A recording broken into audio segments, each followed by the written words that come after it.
Hola, les habla Anaís Montaner, especialista en Derechos Humanos, diplomada en investigación con componente docente.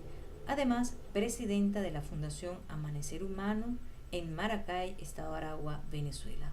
Hoy quiero hablarles sobre la estructura del poder, pero hablaremos del poder asimétrico. Para ello vamos a usar las teorías del doctor Paulo Freire, brasilero. Recomiendo léase el libro Metodología del Oprimido y haga un seguimiento de los aportes que él hizo en la psicología social y comunitaria. Para empezar, una de las cosas cuando hablamos de estructura de poder o del poder es pensar si estoy dentro o fuera de la estructura de poder.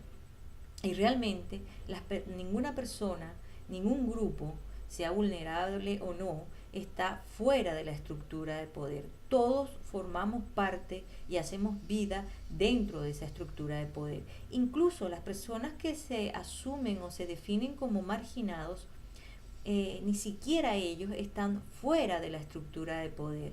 Realmente los marginados lo que son los dominados dentro de esa estructura de poder. Y eso nos hace referencia a que esa estructura de poder asimétrico solo es posible con en una relación dialéctica entre dominantes y dominados. Es decir, quiero aclarar que la dialéctica es analizar un hecho, un evento, una incidencia desde dos perspectivas totalmente opuestas, pero buscando un hilo conductor. Entonces, es una relación que existe entre dominantes y dominados que va y viene donde se establecen ciertos acuerdos. En esa relación y en esos acuerdos, una de las cosas que sucede es que se ocultan ciertas verdades. Los dominantes promueven el uso de la palabra marginados o los marginados sociales para poder ocultar una verdad. ¿Cuál es esa verdad que están ocultando los dominantes?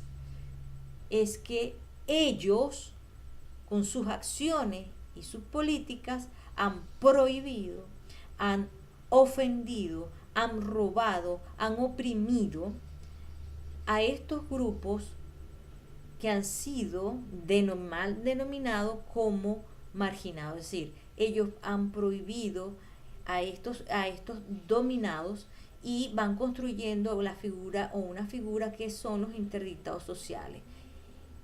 Estos interdictados sociales, estos que han sido dominados entre la estructura de poder, estas personas que de una u otra manera la vamos prohibiendo, la vamos ofendiendo, la vamos derrobando en derechos fundamentales, van desarrollando una voz. Pero hay que saber cuál es la voz que está naciendo, que se está construyendo, que estamos escuchando.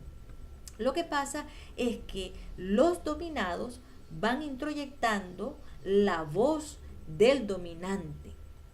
Eso es una introyección de esa voz ahí dentro de ellos. Es como que yo voy a hacer una lucha por la reivindicación de sus derechos, pero ellos corren como si fueran los dominantes porque temen perder las cosas que han logrado en esa posición de ser dominados dentro de la estructura de poder. Y dentro de estos dominados va generándose un conflicto de lealtades. Y en algún momento ellos empiezan a pensar a quién debo ser leal. A esta estructura de poder, a estos dominantes que me subyugan, pero que de una u otra manera o tengo ciertas cosas, o al sueño que me espera, a la felicidad, al poder ser un ser en toda la integralidad de la palabra. Y por supuesto, esa posición donde se ha introyectado esa voz de los dominantes dentro de los dominados es muy doloroso. Es un proceso muy doloroso. Pero en algunas personas empieza a aparecer la conciencia. ¿Sí? Entienden que, como diría Paulo Freire, nadie puede ir más allá de sí mismo y de la situación en la que está, a no ser de asumirse como tal. Esa es la conciencia. ¿Cuál es mi posición dentro de esa estructura de poder dominante, dominado? ¿Y cuál es la voz que se manifiesta, que declara ciertas cosas, ciertas negaciones o ciertas afirmaciones? Y una vez que esa conciencia empieza a florecer desde esa perspectiva, entonces aparece la praxis transformadora. Es decir, todas aquellas prácticas que me permitan lograr transformaciones sociales. Y esas praxis transformadoras no es más que establecer una relación entre percibir que no soy, pero soñar con ser. Sé que aún no soy libre, sé que de repente no puedo, en este momento no puedo obtener esto, pero sé que en algún momento puedo ser y en algún momento lo puedo obtener. En ese proceso de concientización y de praxis transformadora, entonces vamos a encontrar tres cosas fundamentales. Una que es la aceptación, la acomodación y la tolerancia. Y empecemos con la aceptación.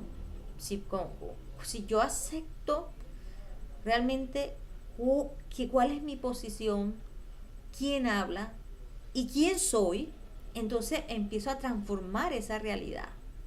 Pero si yo me busco en la posición de acomodación, dice, bueno, sí, yo prefiero quedarme aquí porque salir de aquí, y recuerden que hacer cambios, hacer transformaciones muchas veces es muy doloroso, es muy difícil, son procesos muy difíciles, sobre todo por el temor al dolor y el temor al sufrimiento. Y estas personas en algún momento caen en la desesperación. En tanto cuando yo me asumo, yo empiezo a ver esa desesperación realmente no como algo desesperado, sino que empiezo a comprender que eso a mí me indigna. Eso significa que yo estoy comprendiendo que yo no merezco ser tratada ni tener esa posición en esta estructura de poder.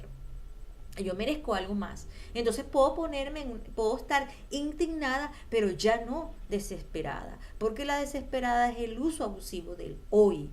No hay un hoy sin mañana y un mañana sin hoy. Entonces es imposible dejar de vivir sin mirar hacia ciertas estrategias, ciertas acciones tácticas. Ya esto me indigna. Yo sé que esto no me lo merezco, entonces, ¿qué debo hacer para ir cambiando esa realidad? Y ahí empieza la táctica. Una táctica dirigida a lograr ese sueño estratégico.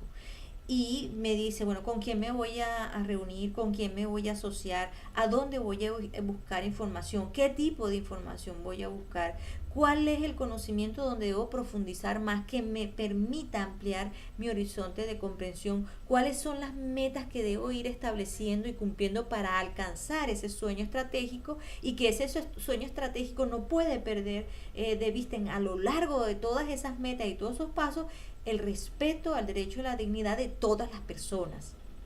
Y en este punto, entonces, es importante, y hago un paréntesis, que los educadores, los psicólogos, los políticos, los padres, las madres, todas aquellas personas que en algún momento tengan una posición de influencia desde la educación, desde las experiencias de aprendizaje de los ciudadanos, que deben formar o deben estimular una virtud fundamental que es la tolerancia. Corrijo la lámina y dice la tolerancia como virtud, es realmente la tolerancia como una virtud, hago una corrección ahí. La tolerancia como una virtud. Nosotros no nacemos con tantos niveles de tolerancia o intolerancia. Nosotros vamos construyendo, vamos aprendiendo, vamos adquiriendo esos niveles de tolerancia e intolerancia. Entonces, ¿desde qué perspectiva teórica la vamos a hacer? No vamos a ver la tolerancia como una hipocresía como lo ven muchos activistas. Dicen, no, a mí no me gusta la palabra tolerancia porque eso es que las personas se la tienen que calar y realmente no me están aceptando, ¿no? Recuerda que el proceso de aceptación es mía. Y la tolerancia está fundamentada en qué. ¿Desde qué posición teórica la vamos a ver? Vamos a decir que la tolerancia es una virtud que me permite la comprensión de los diferentes. ¿Para qué?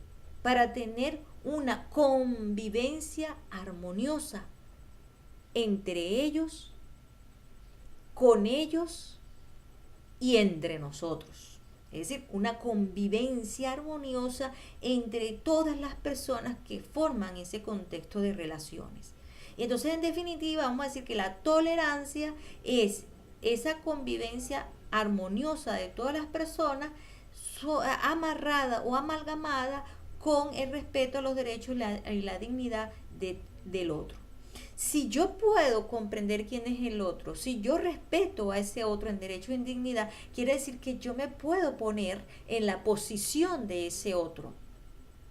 ¿Cuál es? En esa posición de ese otro. Es decir, puedo desarrollar una empatía. Y esa empatía me va a permitir crear nuevos modelos de sociedad. Una sociedad donde, por supuesto, promovemos una tolerancia como una virtud, tal cual como lo estamos definiendo, solidaridad, hermandad y todos aquellos valores que formen un sistema de valor que vayan encaminados a qué? A que seamos un grupo de personas que convivimos de manera funcional, eficiente y armoniosa. Y en esta línea de análisis, entonces eso nos va a llevar a qué? A la construcción de una nueva ciudadanía. Una ciudadanía que está construida desde la justicia social. ¿Por qué? Porque estamos reconociendo los derechos fundamentales de todos y construyendo o llevando a cabo aquellas acciones que permitan que todos esos individuos de una u otra manera puedan ejercer efectivamente esos derechos. Pero ¿desde qué base? Desde la base del amor.